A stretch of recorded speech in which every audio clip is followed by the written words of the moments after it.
ஏற்கனவே இந்த திட்டத்தை எல்லாம் நாங்கள் முயற்சி எடுத்து மத்திய சர்க்காருக்கு தெரிவித்து அவர்கள் ஆன காரணத்தால் தான் இந்த தீர்மானத்தை கொண்டு வந்திருக்கிறோம். ஒண்ணு ஜாதிக்கு படியில இப்படிதான் பேசி ஆகணும், வேற எப்படி பேச முடியும்? என்ன பேச முடியும்? உங்களுக்கு சரக்கு இருந்தாலும் பேச முடியும். நீங்க முதலமைச்சர் ஒன்றுக்கும் வார்த்தையெல்லாம் பயன்படுத்தாண்டா.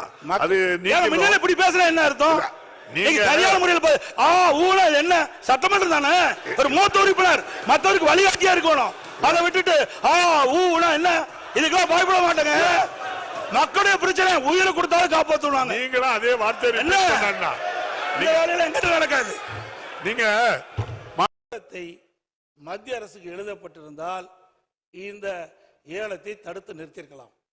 இந்த டங்ஸ்டன் சுரங்கத்தால் பாதிக்கப்படக்கூடிய வேலூரை சுற்றியுள்ள சுமார் 25 கிராமங்கள் நவம்பர் மாதம் நடைபெற்ற கிராம சபை கூட்டத்தில் டங்ஸ்டன் சுரங்கம் அமைப்பதற்கு எதிர்ப்பு தெரிவித்து தீர்மானம் நிறைவேற்றப்பட்டதையும் இந்த மாவட்ட ஒரு கருத்தை கேட்டுடுங்க. சொல்லிட்டு இல்ல அவை ஒரு கருத்தை கேட்டுக்கிட்டோம். இருங்க, உங்களுக்கு பேசுறதுக்கு வாய்ப்பு தரணும். நீங்க எவ்வளவு முழு கருத்து ஒரு செய்தி அவங்க கருத்தையும் கேட்டு நீங்க பேச போறீங்க. அதாவது ஒரு செய்தியை திருப்பி திருப்பி தவறான செய்தி பதிவு செய்யறீங்க. அவர் என்ன கேட்கிறாருன்னு கேட்டா, நீங்க கடிதம் எழுதுறீங்க, அந்த கடிதத்தில் என்ன இருக்குன்னு சொல்லல, அவங்க என்ன செய்யறாங்க அது தெரியல, இது தெரியலன்னா நீங்களும் ஒரு முதலமைச்சர் வந்தவர். இந்த மாதிரி ஒரு தீர்மானத்தை கொண்டு வரும்போது அந்த டாக்குமெண்ட்ஸ் பூரா அந்த தீர்மானத்தில் வராது. உங்களுக்கு அது தேவை என்றால் நீங்க வேற தனி தீர்மானம் போட்டோ அல்ல கேட்கலாம். ஆக இதில் என்ன சொல்லுவாங்க தீர்மானங்கள்னா மைய கருத்தை தான் சொல்லுவாங்க. அவர் சொல்றாரு இங்க வந்துட்டு நீங்க வைக்கல போடல அப்படின்றாரு. இந்த ஏல விடும் அதிகாரத்தை அவங்க ஒரு minor and mineral development regulation act, அதான் MMDR சொல்லுவாங்க. அந்த ஆக்ட்ல ஒரு திருத்தத்தை அவங்களே பண்ணிட்டாங்க. யாரையும் கேட்கல. திருத்தத்தை பண்ணிட்டு என்ன செய்தாங்கன்னா, அந்த கனிமத்தை அந்த டங்ஸ்டனை ஏலம் விடுகிற அதிகாரம் அது என்ன சொல்றாங்க, அந்த திருத்திட்டு நமக்கு சொல்றாங்க ஏலம் விடுகிற அதிகாரம் ஒன்றிய அரசுக்கு மட்டுமே உண்டு. இதை விட கேவலம் நல்ல அர்த்தம் சொல்றாங்க, ஒன்றிய அரசால் தேர்வு செய்யப்படும் ஏலதாருக்கு சுரங்க குத்தகை வழங்கும் அதிகாரம் மட்டுமே மாநிலத்துக்கு உண்டு. ஆக ஆண்டான் அடிமை இது சுயமரியாதைக்காக கூட்டப்பட்ட சவால். இது கனிம வளம் மட்டும் போல நம்முடைய மானமே இதுல போச்சு.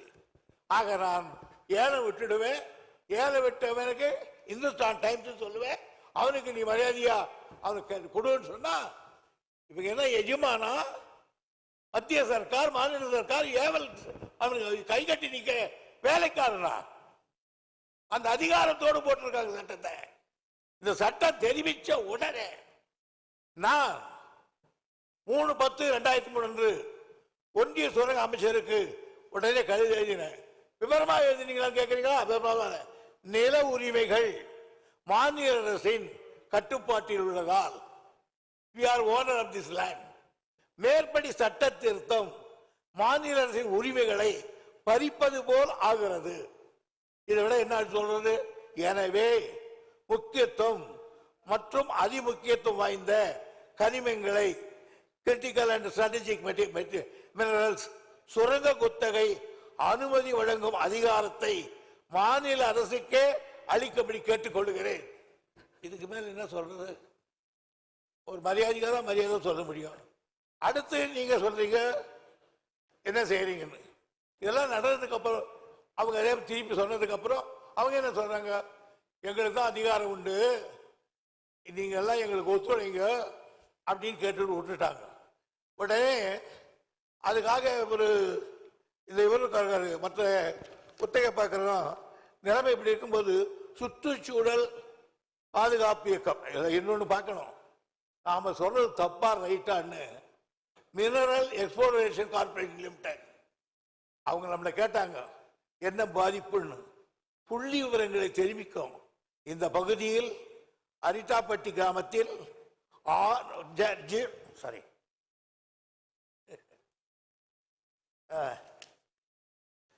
0.04 ஹெக்டேர் நிலமும் மீனாட்சிபுரம் கிராமத்தில் 53.58 ஹெக்டேர் நிலமும் பல்லுயிர் தளமாக வரையறுக்கப்பட்டுள்ள என்ற விவரத்தை புள்ளியியல் மற்றும் சுரங்கத்துறை ஆணையாளர் அவர்களுக்கு ஆணையாளர்களுக்கு இவங்களுக்கு யாருக்கு மினரல் எக்ஸ்போர்ட் அடிச்சோம். ஏங்க நம்ம சொல்ல தப்பான்னு கேட்டாங்க. அதை கேட்கப்பட்ட பிறகு அது கூட தள்ளிட்டு அவங்க நாய்க்கம்பட்டியில 24/62 ஒன்றியத்தில் ஏலம் விட்டுட்டாங்க. விட்டுட்டு சொல்றாங்க இந்துஸ்தானின் நிறுவனத்துக்கு தகுதியான ஏலமாக கருதி இருக்கிறோம், அரசு அறிவிச்சிருச்சு. சுற்றுச்சூழல் பாதுகாப்பில் நம்ம கொடுன்னு கேட்டாங்க. அந்த நேரத்தில் தான் அந்த தமிழ்நாடு சுற்றுச்சூழல் பாதுகாப்பு இயக்க உறுப்பினரான சார் முகிலன் அவர்கள் சில நாய்க்கன்பட்டி பகுதியில் சங்சன் தனிமை உரிமத்தை வழங்குவதை எதிர்த்து அதுக்கு மேலே கொண்டு போய் ஒரு தீர்மானத்தை அவர் கூட கொடுத்தாரு. இவ்வளவு நடந்து முடியல. அப்போ கேட்கலன்றதுக்கு அப்புறம் தான் நம்முடைய முதலமைச்சர்கள் பிரதமருக்கே ஒரு கடிதத்தை அற்புதமாக எழுதினார். இதுவாது இப்படி டங்ஸ்டன் சுரங்கத்தை கைவிடவே ஒன்றிய சுரங்க அமைச்சருக்கு அறிவுறுத்துமாறு அந்த அமைச்சருக்கு எழுதினேன். தலைவர் என்ன எழுதுகிறார், முதல்வர் எழுதுகிறார், பிரதமருக்கு எழுதுகிற கடிதத்தில் இந்த பகுதியிலே டங்ஸ்டன் சுரங்கத்தை திட்டத்தை கைவிட ஒன்றிய சுரங்க அமைச்சருக்கு அறிவுறுத்துமாறு மாண்புமிகு தமிழக முதல்வர் தனது 28/11/2004 கடிதத்தில் குறிப்பிட்டு பிரதமருக்கு கடிதம் எழுதினார். பிரதமரும் பேசாமட்டார். ஏன் இந்துஸ்தான் லிமிடெட் வேதாந்தா பிரபாகரம் ஆகியனால நாங்க எல்லாத்தையும் செய்யாமல் நாங்கள் செய்திருவோம். நீங்களே என்ன பேச போறீங்க சொல்றீங்க, தெரிய வருகிறது. ஏன்னா உங்களுக்கு மெட்டீரியல் இல்லை, தெரிய வருகிறது. ஒரு தப்பா நான் சொல்லல. நீங்கள் முதலமைச்சர் இருந்துங்க, நிர்வாகத்தில் அப்படிதான் இருக்கும். ஒரு தீர்மானத்தை போடுவோம், அவ்வளவுதான். மாண்புமிகு எதிர்க்கட்சி தலைவர் அவர்கள், மாண்புமிகு பேரவைத் தலைவர்களே, ஒரு மூத்த உறுப்பினர் தன்னுடைய பேச்சில் நிறைய சர்ச்சைன்னு சொல்றாரு. நாங்க கேட்கறதை நீங்க கடிதம் எழுதியிருக்கிறீங்க, என்ன விவரம் எங்களுக்கு எப்படி தெரியும்? நீ சொன்னா தானே தெரியும். இப்பதான் நீங்க சொல்லி இருக்கிறீங்க, அதனால தெரிய வருதுன்னு நான் சொல்றேன். இதை நீ கிண்டல் அடிச்சு இப்பதானே வருது, இப்பதான் கடிதம் நாங்க அங்க இருந்த கடிதத்தை உங்களுக்கு கொண்டு அனுப்பணுமா? இல்ல அவங்க அதாவது நீங்க சொன்னது அவங்க என்ன சொன்னா தெரிய வருகிறேன்னு தான் நீங்க சொல்ல முடியும். உங்களுக்கு கவனத்துக்கு நாங்க தரலங்கிறத அவை முன்னவர் தெளிவுபடுத்திட்டாங்க. எங்களை பேச விடுங்க பேரவைத் தலைவர்களே, பேரவைத் தலைவர்களே. தாங்கள் எழுதிய கடிதம் எங்களுக்கு எப்படி தெரியும்? நீங்கள் அதை வெளியிட்டு எங்களுக்கு தெரியும். அதான் தெரிய வருகிறது நான் சொல்றேன். தெரிய வரி சொல்ல விளக்கம் நீங்க சொல்லி இருக்கிறீங்க. அதைத்தான் அவங்க பதிவு பண்ணாங்க. நீங்க இப்படித்தான் எழுத முடியும்னு சொன்னாங்க. அவை எதிர்கட்சி தலைவர்கள் அனுபவமிக்கவர், முதலமைச்சர் இருந்தவர், அமைச்சராக இருந்தவர். நீங்க முதலமைச்சராக இருக்கும்போது மத்திய சர்க்காருக்கு எத்தனையோ கடிதங்கள் எழுதினீங்க. அதுல ஒன்னாவது எங்களுக்கு கொடுத்துருக்கீங்களா? இன்னைக்கு சார் அரசு சார் ஒரு அரசு இன்னொரு அரசு கருது, சீஃப் மினிஸ்டர் பிரைம் மினிஸ்டர் கருதுறார், அது உங்களுக்கு அனுப்பணுமா? என்ன சார் நியாயமா இருக்கு? நீங்க ஒண்ணு கேட்கற சார், இது ஆதரிக்கிறீங்களா எதிர்க்கிறீங்களா சொல்லி விடுங்க சார், சொல்லலாம். மாண்புமிகு முதலமைச்சர் அவர்கள், மாண்புமிகு முதலமைச்சர், மாண்புமிகு பேரவைத் தலைவர் அவர்களே, இங்கே எதிர்க்கட்சி தலைவர் அவர்கள் நாடாளுமன்றத்தில் உங்கள் உறுப்பினர் இருக்கிறாங்களா, இவ்வளவு பேர் இருக்கிறாங்க இவ்வளவு பேர் இருக்கிறாங்கன்னு பெருமையா பேசுறீங்களா, என்ன செஞ்சீங்க அப்படின்னு ஒரு கேள்வி கேட்டார். எங்களுடைய நாடாளுமன்ற உறுப்பினர்கள் நாடாளுமன்றத்தில் கடுமையாக எதிர்த்திருக்கிறார்கள். நான் கூட எதிர்க்கட்சி தலைவர் ஒரு ஆதாரமாக பேச மாட்டார் என்று கூட அமைதியாக இருந்தார். ஆனால் இப்பொழுது நான் விவரத்தை கேட்டு ஆதாரத்தோடு சொல்லுகிறேன். எங்களுடைய நாடாளுமன்ற உறுப்பினர்கள் கடுமையாக அதை எதிர்த்திருக்கிறார்கள். அது மட்டுமல்ல, அங்கே போராட்டத்தில் ஈடுபட்ட நேரத்தில் அந்த மாவட்டத்தில் அமைச்சராக இருக்கக்கூடிய மூர்த்தி அவர்கள் நேரடியாக சென்று அவர்களுக்கு இந்த போராட்டத்தினுடைய தன்மையை பற்றி அறிந்து கொண்டு அதை நிறுத்துங்கள், உங்களுக்கு ஆதரவாக இந்த அரசு இருக்கும் என்று சொல்லி அதற்கு பிறகு முதலமைச்சரை கடிதம் எழுதியிருக்கிறார் என்ற விவரத்தையும் சொல்லி சட்டமன்றத்தில் இது போன்ற தீர்மானத்தை நான் கொண்டு வரப்போகிறோம் என்பதையும் அந்த போராட்டத்தில் ஈடுபட்டிருக்க சொல்லி அதற்கு பிறகுதான் இந்த தீர்மானம் வந்திருக்கிறது என்பதை நம்முடைய எதிர்க்கட்சி தலைவர்கள் புரிந்து கொள்ள வேண்டும் என்பதை தெரிவித்துக் கொள்கிறேன். மாண்புமிகு அவை முன்னவர். மாண்புமிகு எதிர்கட்சி தலைவர் கூட திமுக எதிர்க்கவில்லைன்னு சொல்ல, தெரிகிறது சொன்னார். எதிர்க்கவில்லை என்று தெரிகிறது, அதே சொல்றீங்களா சார் நீங்களா சார்? என்னங்க அடுத்து பேசக்கூடாதா? பேசுங்க, நீங்க மக்களுடைய பிரச்சனைங்க சட்டமன்றத்தில் பேசி தயவு செய்து அமைதியா இருங்க, உட்கார்ந்துட்டு பேசண்டா. நீங்க மாண்புமிகு பேரவைத் தலைவர்களே, நான் அவையுடைய கவனத்திற்கு கொண்டு வருவது, இதையெல்லாம் முன்கூட்டியே நடவடிக்கை மேற்கொண்டிருந்தால் இவ்வளவு பிரச்சனை வந்திருக்காது, மக்கள் போராடி இருக்க மாட்டாங்க. அதைத்தான் அரசுடைய கவனத்துக்கு கொண்டு வர்றேன். அது மட்டும் இல்ல, மாண்புமிகு அவை முன்னவர், மாண்புமிகு எதிர்கட்சி தலைவருக்கு உறக்கமா பேசுறாரு, நானும் பேசிடுவேன். மாண்புமிகு எதிர்க்கட்சி தலைவர், மாண்புமிகு பேரவைத் தலைவர்களே, நீங்க கடிதம் எழுதியிருக்கிறீங்க, அதுல என்ன வாசனை எங்களுக்கு என்ன தெரியும், என்ன விவரம் தெரியும், அதனாலதான் தெரிய வருகிறேன்னு சொல்றேன். ஆகவே ஒரு பொருள் தெரிஞ்சாதானே சொல்ல முடியும். நீங்க கடிதம் மத்திய அரசுக்கு எழுதியிருக்கிறீங்க, என்ன விவரம் எழுதிருக்குன்னு எங்களுக்கு எப்படி தெரியும்? அதே மத்திய அரசு உங்களுக்கு பதில் கடிதம் கொடுத்திருக்காங்க, அதுல என்ன விவரம் இருக்கு? இப்ப பிரச்சனை வரங்காட்டி நீங்க பேசுறீங்க, அந்த பிரச்சனை எங்களுக்கு ஆழம் தெரிஞ்சிருக்க வேணும்ல எதிர்கட்சிக்கு, அதை நீ வெளிப்படுத்தலையே. நிறைய கடிதங்கிறது, இது முக்கியமான பிரச்சனை, மக்களுடைய பிரச்சனை, மக்கள் வாழ்வாதார பிரச்சனை, மக்கள் பாதிக்கப்படுகின்ற பிரச்சனை. அப்படி பிரச்சனை வருகின்ற பொழுது நீங்க தனி தீர்மானம் கொண்டு வருகின்ற பொழுது அந்த விவரம் எதிர்கட்சிக்கு தெரிய வேணும்ல, மக்களுக்கு தெரிவிக்கப்பட வேணும்ல. நீங்க தனி தீர்மானம் கொண்டாதான் நிறைவேற்றணும், ஆமாம் போட்டு நாங்க போகணும், எதையுமே சொல்லக்கூடாது, எதையும் விளக்க கேட்க கூடாது. என்னங்க நியாயம்? அவை முன்னவர் உட்காருங்க, இல்ல கோபப்படாதீங்க சார். நான் எழுதிய கடிதத்தில் என்னென்ன தெரிவித்தேன் என்று அதை சொன்னேன். மாண்புமிகு முதலமைச்சர் எழுதிய கடிதத்தில் இந்த டங்ஸ்டன் அந்த இன்சான் அக்கவுண்ட் கொடுக்க கூடாது என்று அந்த அமைச்சருக்கு அறிவுறுத்துங்கள் என்று அவர் கடிதம் எழுதினார் பிரதமருக்கு. அந்த கடிதத்துக்கு 2 சரத்தையும் கூட்ட சொல்லிட்டேன். நீ இதுக்கு மேல என்ன வேணும்? அது காப்பி வேணுமா? மாண்புமிகு எதிர்க்கட்சி தலைவர், மாண்புமிகு பேரவைத் தலைவர்களே, இது ஒரு முக்கியமான பிரச்சனை, அங்க இருக்கிற மக்களுடைய வாழ்வாதார பிரச்சனை. அதை தான் நான் முன்னிருந்து நான் பேசிக்கிட்டு இருக்கிறேன். அதாவது பிப்ரவரி மாசமே ஒப்பந்த புள்ளி கோரப்பட்டு விட்டது. 10 மாசம் என்ன பண்ணீங்க? அரசாங்கம் தான் நடத்திக்கிட்டு இருக்கிறீங்க. அப்படி அரசாங்கம் நடத்திக்கிட்ட பொழுது மக்களுடைய பிரச்சனை வருகின்ற பொழுது அதை தட்டி மத்திய அரசு கேட்க வேணும்ல. நீங்க எந்த வித கடிதமே எழுதவில்லையே மத்திய அரசுக்கு, இந்த சுரங்கத்தை தடுத்து நிறுத்த வேண்டும் என்று எந்த கடிதமும் மத்திய அரசுக்கு எழுதவில்லை என்று எக்ஸ் வலைதளத்தில் மத்திய சுரங்கத்துறை அமைச்சர் வெளியிட்டு இருக்கிறாங்க. அதுக்கு என்ன பதில் கொடுக்க போறீங்க? உங்களுடைய எதிர்ப்பு தெரிவிக்கலையே, தெரிவிச்சிருந்தா அந்த பிரச்சனை வந்திருக்காது, நாங்க தடுத்து நிறுத்தணும் அவர் சொல்றாரு.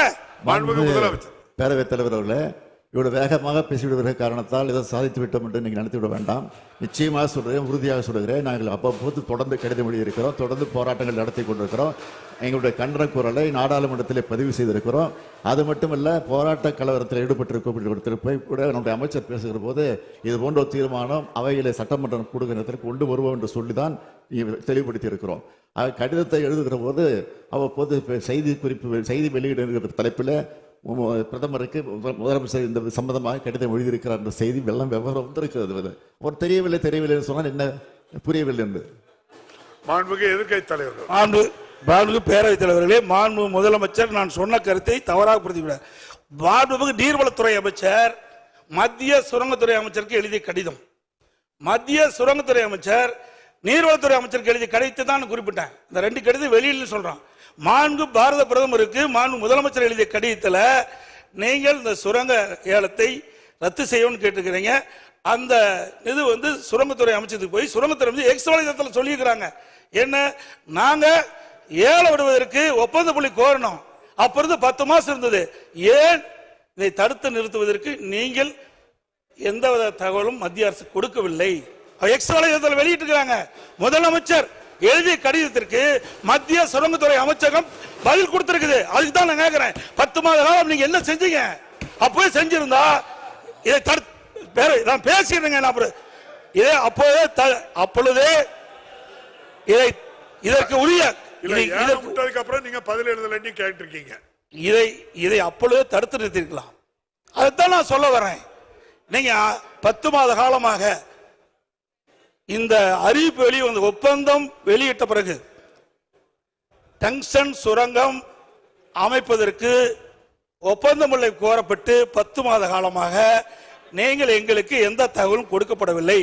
அப்படி என்று எக்ஸ் முதலமைச்சர் எழுதிய கடிதத்திற்கு எக்ஸ் வலைத்தளத்துல அவை மத்திய சுகாதாரத்துறை அமைச்சகம் கொடுத்திருக்குது. அதுதான் நான் கேட்கிறேன். அவை முன்னவர் சொல்லுங்க.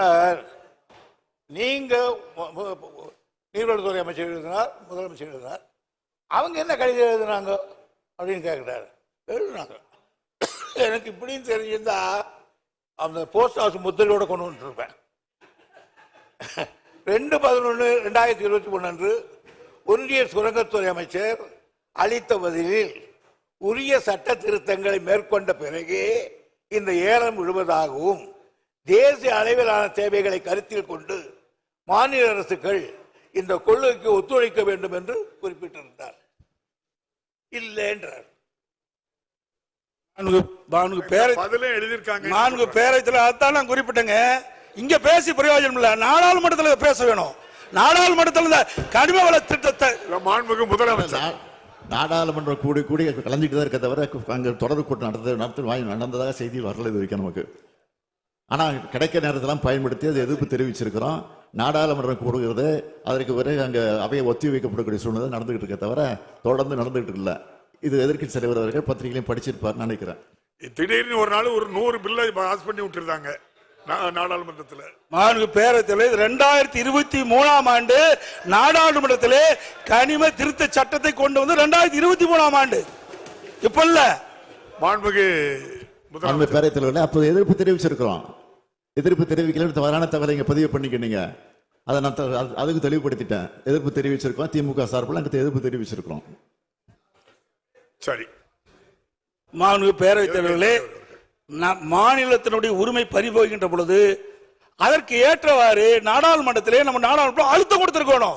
அவை ஒத்துழைக்கின்ற அளவிற்கு அழுத்தம் கொடுத்தா தான் அது நடக்கும். சட்டம் நிறைவேறியாச்சு. இப்ப சட்டம் நிறைவேறின பிறகு நீங்க தீர்மானம் கொண்டு வந்து என்ன செய்ய போறீங்க சொல்லுங்க.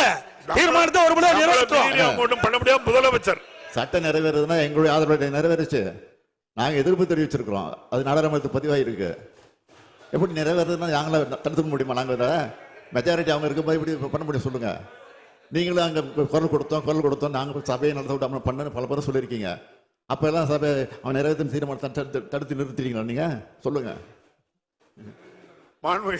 முன்னவர் 2003 சட்டம் நிறைவேற்றாங்க. அது வரை நீ உடனே சொல்லியிருக்க வேண்டாமா? அட்வான்ஸ் இமிடியட்லி 3/10/2003 அன்று நான் அந்த மத்திய அரசு கடிதம் எழுதியிருக்கிறேன். ஆக நிறைவேற்றினாங்க, தெரிஞ்சது, கடிதம் எழுதணும்.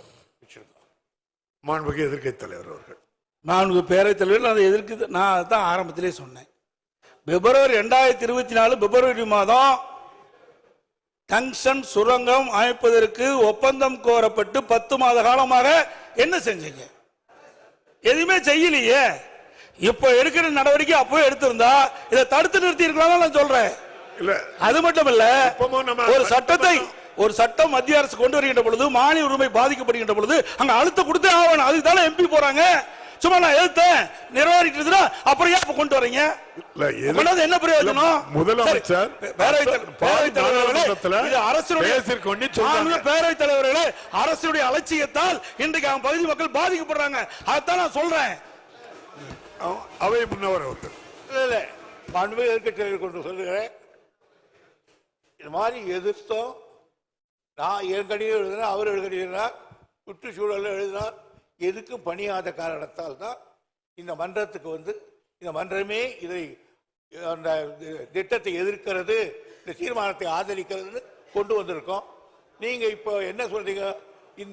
இந்த திட்டம் நமக்கு தேவையில்லாத ஒன்று தானே, சுரங்கம் வரக்கூடாது இல்லையா அப்படின்னா தீர்மானத்தை ஆதரிங்க.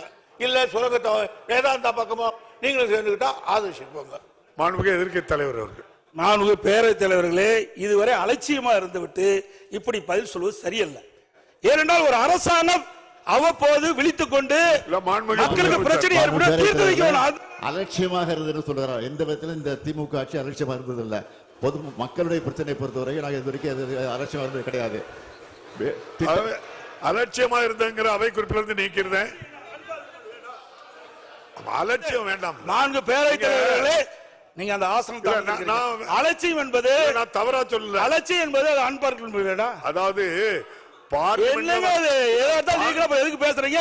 எதுக்கு தீர்மானங்களை பேச விட்டுட்டு எதிர்கட்சி என்ற பிரதான எதிர்கட்சி என்ற முறையில் அரசு சரியான முறையில் நடவடிக்கை எடுத்திருந்தா ஆரம்ப காலகட்டத்தில் தடுத்திருக்கலாம் சொல்றேன். அதுதான் இத்தனை வரைக்கும் பேசிட்டு இருக்கிறேன்.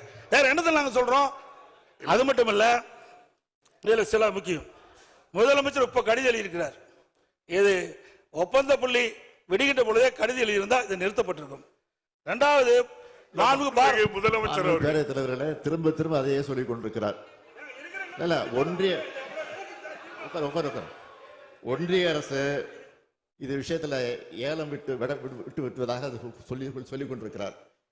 இந்த அரசை பொறுத்தவரையில் நிச்சயமாக சொல்கிறேன், ஏலம் விட்டாலும் சரி, நிச்சயமாக உறுதியாக இந்த அரசு அதற்குரிய அனுமதியை தருவதற்கான வாய்ப்பே கிடையாது. அதில் திட்டவட்டமாக இருக்கிறோம். இதுதான் முடிவு. மாண்புமிகு எதிர்க்கட்சி தலைவர், ஏற்கனவே இந்த திட்டத்தை எல்லாம் நாங்கள் முயற்சி எடுத்து மத்திய சர்க்காருக்கு தெரிவித்து அவர்கள் ஆன காரணத்தால் தான் இந்த தீர்மானத்தை கொண்டு வந்திருக்கிறோம். ஒண்ணு ஜாதிக்கு படியல இப்படிதான் பேசி ஆகணும். வேற எப்படி பேச முடியும்? என்ன பேச முடியும்? உங்களுக்கு சரக்கு இருந்தால பேச முடியும். நீங்க முதலமைச்சர் ஒன்றுக்கும் வார்த்தை எல்லாம் பயன்படுத்தாண்டா. அது நீங்க முன்னால இப்படி பேசுற என்ன அர்த்தம்? நீங்க சரியான முறையில் ஊழல் என்ன சட்டமன்றம் தானே, ஒரு மூத்த உறுப்பினர் மற்றவருக்கு வழிகாட்டியா இருக்கணும். அதை விட்டுட்டு ஊனா என்ன, இதுக்கெல்லாம் பயப்பட மாட்டேங்க. மக்களுடைய பிரச்சனை உயிரை கொடுத்தாலும் காப்பாற்றுவாங்க. நீங்களும் அதே வார்த்தை எங்கிட்ட நடக்காது. நீங்க என்றும் மக்களின் பார்வையில் ரெட் தமிழ் டிவியை சப்ஸ்கிரைப் செய்யுங்கள்.